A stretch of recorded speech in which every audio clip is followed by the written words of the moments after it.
अलगाववादी group Khalistan commando force के प्रमुख परमजीत सिंह पंजवार को लाहौर में मार गिराया गया है।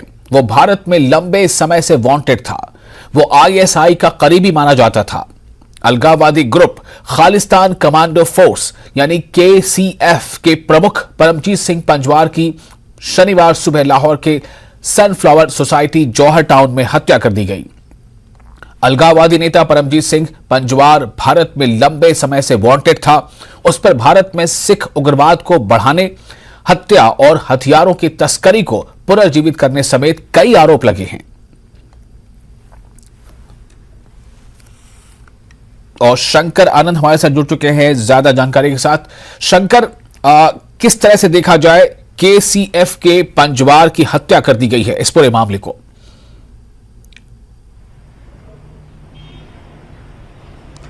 देखिए, इस हत्या की अगर बात करें तो जिस तरह से आज सुबह में आज इसकी हत्या की गई है, लेकिन अगर इसके बारे में अगर बात किया जाए तो ये पाकिस्तानी खुफिया एजेंसी आईएसआई के बेहद करीबी माना जाता था। और सबसे बड़ी बात है कि ये तकरीबन 90 के दशक में ये पाकिस्तान गया और पाकिस्तान जाने के बाद यह पाकिस्तान का ही होके रह गया। और इसका काम एक ही था कि भारत विरोधी गतिविधियों को किस तरह से अंजाम देना है और किस तरह से कई तरह के संगठनों के साथ जुड़ करके भारत विरोधी गतिविधियों का अंजाम देने में जुटा हुआ था। हालांकि ये कहा जा सकता है कि उसकी हत्या करने वाले कौन है, इस मामले में अभी तक जानकारी पाकिस्तानी मीडिया के द्वारा भी नहीं दिया गया है। लेकिन जरूर इस मामले में एक कहा जा सकता है कि भारत की जो जांच एजेंसी है, भारत की जो एजेंसियां हैं, वो थोड़ी सी राहत जरूर इस बात को ले रही होगी, क्योंकि परमजीत सिंह जो है ये पिछले काफी समय से भारत विरोधी गतिविधियों में जुटा हुआ था।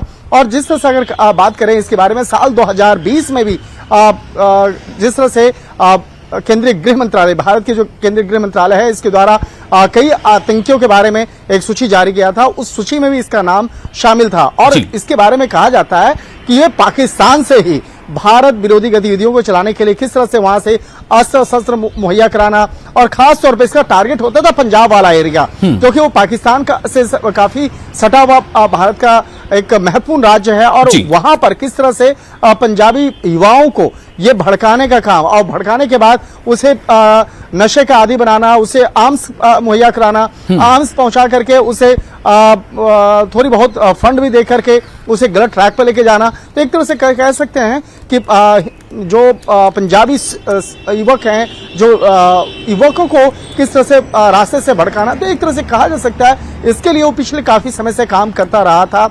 और जिस तरह से तकरीबन 56 साल 57 साल इसकी उम्र हो चुकी थी, लेकिन इसे इस काम में महारत मिल चुका था।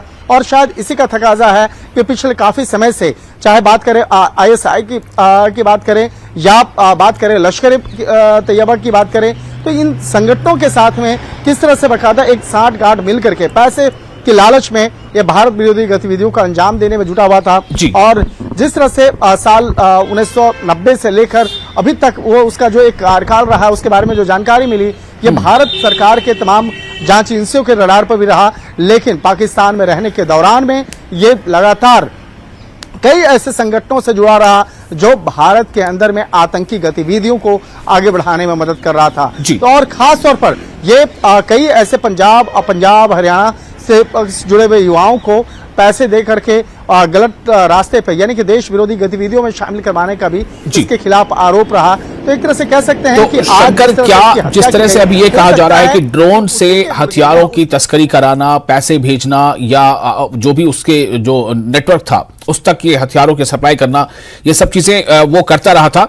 मैं एक सवाल यहां पर ये जानना चाहूंगा, क्या जो अमृतपाल सिंह की जो अभी गिरफ्तारी हुई है, वो अभी जेल में है, क्या उसका अभी जो खालिस्तान को लेकर एक जो है कोशिशें रहती थी, क्या कुछ कनेक्शन था अमृतपाल का भी पंजवार से?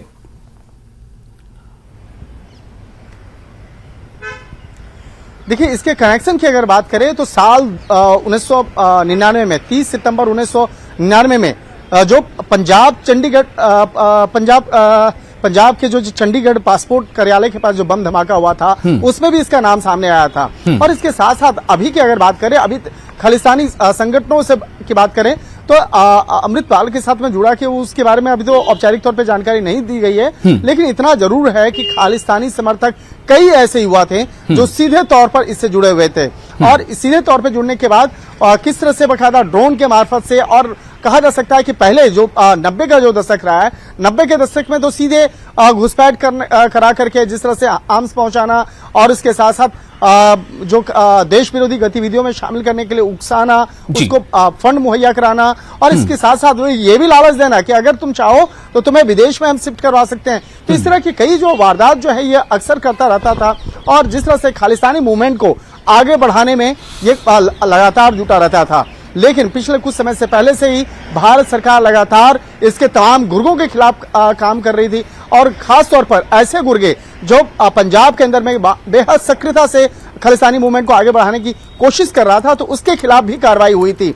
इस लिहाजा इसी बात का इस मामले की गंभीरता को देखते हुए कहा जा सकता है कि साल 2020 में जिस तरह से 9 लोगों के खिलाफ जिस तरह से एक लिस्ट तैयार की गई थी केंद्रीय गृह मंत्रालय के द्वारा, जिसमें कई लोगों का नाम था, जिसमें परमजीत के साथ साथ कई ऐसे लोगों का बीकेआई के जो चीफ बधावा सिंह बब्बर जो हैं उसका भी नाम रहा है। हालांकि बधावा सिंह बब्बर जो है बकायदा उसके साथ में भी बेहद करीबी रिश्ता रहा है, और कहा जा सकता है कि जिस तरह से 90 के दशक में ही वो पाकिस्तान में शरण लेकर के भारत विरोधी गतिविधियों में शामिल रहा है। तो एक तरह से कह सकते हैं इसका साल 2 साल नहीं बल्कि कई दशक से ये पाकिस्तान में रह करके भारत विरोधी गतिविधियों को अंजाम देने में जुटा हुआ था, और आज सुबह में जिस तरह से इसकी हत्या की गई है तो हो सकता है कि इसी के आतंकी गुट में शामिल कुछ लोगों के द्वारा इस तरह के वारदात को अंजाम दिया गया होगा। और इसके बारे में अगर बात किया जाए तो ये परमजीत जो है, परमजीत आज से नहीं पिछले कई सालों से इस तरह की हरकत को अंजाम देता रहा है। तो एक तरह से कह सकते हैं इन तमाम मामलों पर भारत की जो जांच एजेंसी है वो भी नजर बनाए हुए हैं, और इस पर भी इस परमजीत के साथ साथ इसके बहुत सारे ऐसे गुर्गे जो हैं जो भारत में अभी भी हैं, तो उनके खिलाफ भी जल्द ही यहाँ पे कार्रवाई की जाएगी। लेकिन एक तरह से कह सकते हैं कि इसकी हत्या जरूर पाकिस्तान में हुई है, जरूर पाकिस्तानी आतंकी संगठनों के द्वारा हुई होगी या उसके गुर्गों के द्वारा हुई होगी, लेकिन इतना तो जरूर है कि भारतीय जांच एजेंसी थोड़ी सी राहत की सांस जरूर ले रही होगी, क्योंकि इसको तलाशने के लिए, इसको पकड़ने के लिए भारत की कई जांच एजेंसियां बहुत पहले से सक्रिय थी और बहुत पहले से काम कर रही थी। लेकिन आज सुबह में इस मामले में जब एजेंसी को, भारतीय खुफिया एजेंसियों को पता चला कि जिस तरह से उसको गोली मार करके परमजीत की हत्या कर दी गई है, तो कहीं न कहीं एक राहत भरी खबर है। लेकिन अभी भी वो केस क्लोज नहीं हुआ है। खालिस्तान से जुड़े हुए, खालिस्तान मूवमेंट से जुड़े हुए जो बहुत सारे ऐसे लोग हैं जो इससे जुड़े हुए हैं, जो परमजीत सिंह पंजवड़ जो है उससे जुड़े हुए जो लोग हैं, उसके खिलाफ अभी भी एक्शन होना बाकी है। और इस लिहाज से पंजाब, हरियाणा, राजधानी दिल्ली, एनसीआर के आसपास में जो भी ऐसे लोग हैं जो इसका वास्ता सीधे तौर पर उससे जुड़ रहा है, तो पहले भी कार्रवाई हुई है और आने वाले वक्त में भी कार्रवाई मुमकिन है। जी संजय, बहुत शंकर, बहुत शुक्रिया तमाम जानकारी के लिए। तो परमजीत सिंह परमार की हत्या कर दी गई है, पाकिस्तान में ही उसकी हत्या की गई है। 2 शूटरों ने, ऐसी खबरें हैं कि सुबह जब वो मॉर्निंग वॉक पर था तब उसे गोली मार दी, और वो भारत के लिए एक वांछित था, चूंकि वो कट्टर खालिस्तान समर्थक रहा है, भारत के लिए वांछित था। तो कहीं ना कहीं भारतीय एजेंसियों के लिए ये एक थोड़ी इत्मीनान की खबर है। और फिलहाल एक छोटा सा ब्रेक लेते हैं, जल्द हाजिर होंगे।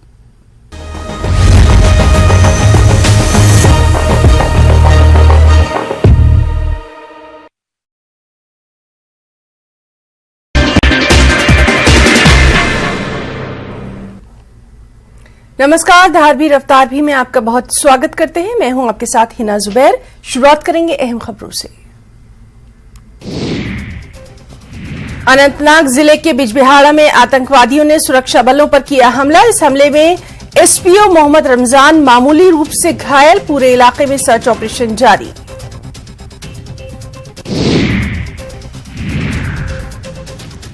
बारामूला पटन करेरी के वानीगाम में मुठभेड़। लश्कर तैयबा से जुड़े 2 स्थानीय आतंकवादी मारे गए। आतंकवादी पिछले मार्च से थे सरगर्म।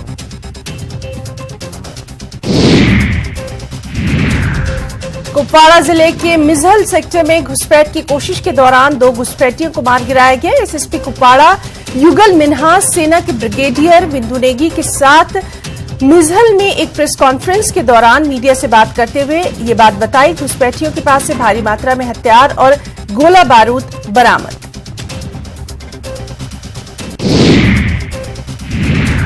एसएसपी कुपवाड़ा युगल मिन्हास का बयान, दुश्मन के मंसूबों को विफल करने का प्रयास रहेगा जारी।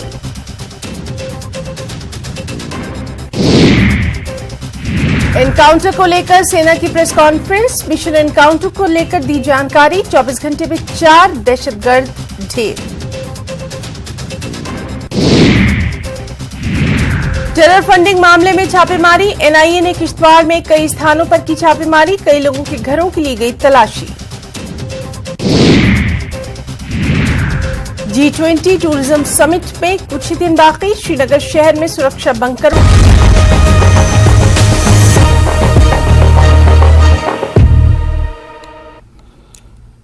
ब्रेक के बाद एक बार फिर आपका स्वागत है। राजनाथ सिंह की अध्यक्षता में राजौरी में सुरक्षा समीक्षा बैठक हुई और एलजी मनोज सिन्हा के अलावा उत्तरी सेना के कमांडर और साथ ही साथ जेके पुलिस और अन्य सुरक्षा एजेंसियों के वरिष्ठ अधिकारी भी बैठक में शामिल रहे। राजौरी में सुरक्षा बलों ने एक आतंकी को मार गिराया है। आतंकी के कब्जे से मैगजीन, एक AK-56 राइफल, कारतूस, पिस्टल और ग्रेनेड भी बरामद किया गया है। साथ ही रक्षा मंत्री राजनाथ सिंह राजौरी के आर्मी बेस कैंप भी पहुंचे। आर्मी बेस कैंप पहुंचकर उन्होंने जवानों से बातचीत की और जवानों का मनोबल बढ़ाया। वहीं राजौरी जिले में बड़े पैमाने पर तलाशी अभियान जारी है। प्रवेश द्वारों और राजमार्गों पर कड़ी सुरक्षा की गई है। सत्यापन के बाद ही वाहनों को इलाके में प्रवेश करने की अनुमति दी जा रही है।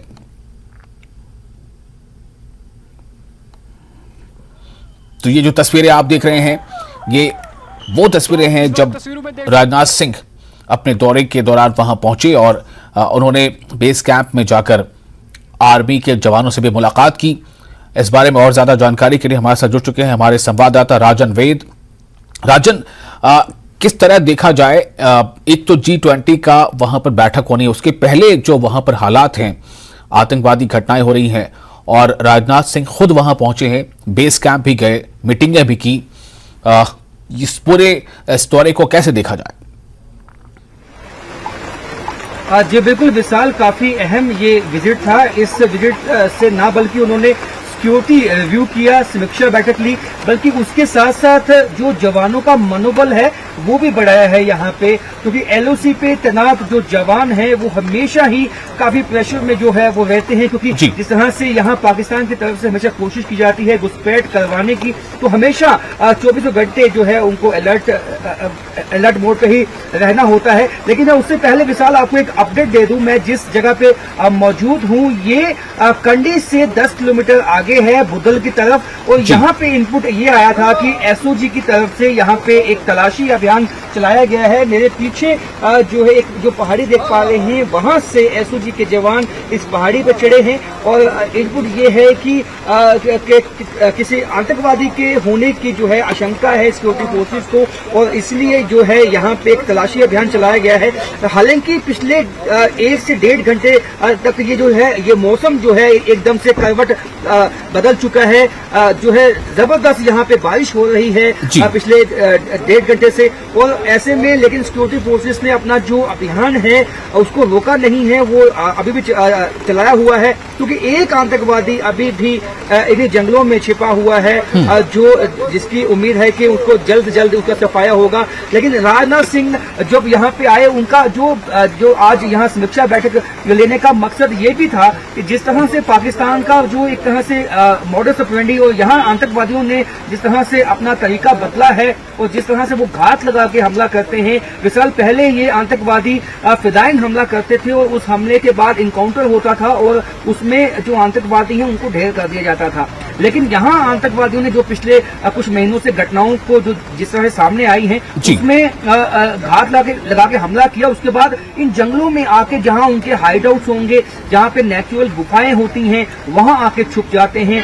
यहाँ ही उन्होंने अपना असला भी और जितना भी है वो छुपाया हो सकता है। तो ऐसे में अब जो सेना ने जो अभियान चलाया है उसको अपने अंतिम मुहाने तक ले जाने की कोशिश है।